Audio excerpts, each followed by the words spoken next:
I planted these over 15 years ago. They come up every spring.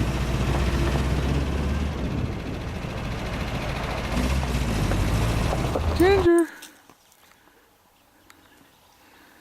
Whoa, she looks good. Ginger!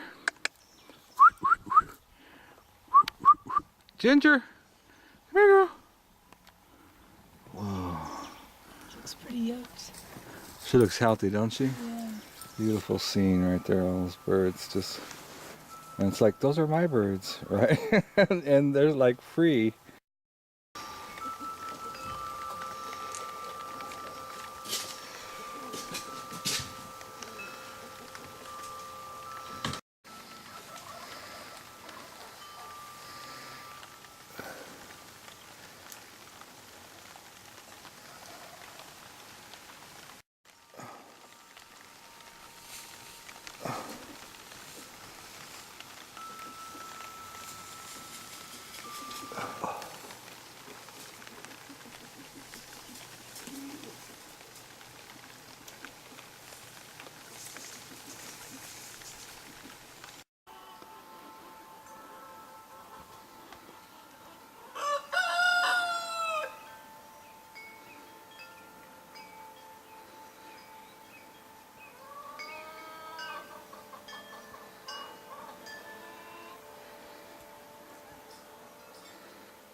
What are you doing?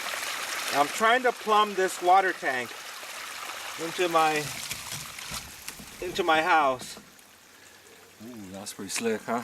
What's going on is I have my own well. That well is powered by electricity, which is connected to the grid. Now, I only have about a 60-gallon pressure tank. So if the electricity shuts off, you know, I got less than 100 gallons of water around here, and that's not very much. So, and if a fire comes, usually electricity shuts off quick. So I've always wanted one of these tanks, so there's plenty of videos showing how I got it and all that. I have this tank, and now what I want to do is I want to connect the well to this tank. So I want to run the water into my house and into my kitchen so that I get fresh well water, and then I also want to run it up to this tank, and then I want to run it down into my bathroom and into the hoses so that the water circulates. I don't want to just store water. I want to have water that's moving, but I don't want to drink this water if I don't have to. That's why it goes into the kitchen. In the kitchen you cook and drink it. In the bathroom you don't drink it. You know, it's just going for the toilet and the shower, and for the plants it can be the stored water. How many gallons does it hold?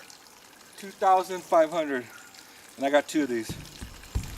So, you know what's really good is you can make a greenhouse over these, and these act like batteries. That the solar energy goes into them, and at night it emits that energy. And so it creates a more constant temperature. But you got to build a much bigger greenhouse, because then you're filling it with this thing.